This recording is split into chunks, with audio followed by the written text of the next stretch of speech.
Contribution emerges naturally.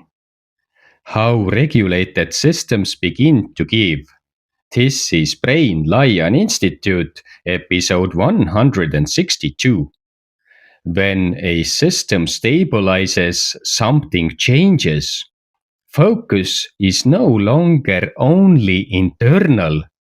Energy becomes available. Attention expands outward.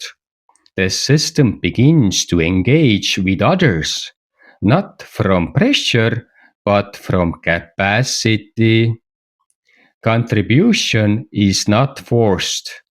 It emerges from having enough energy, enough stability, enough access.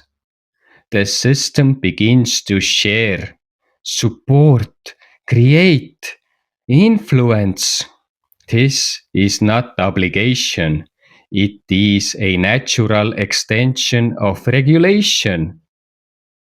Next episode: why presence itself can influence other systems.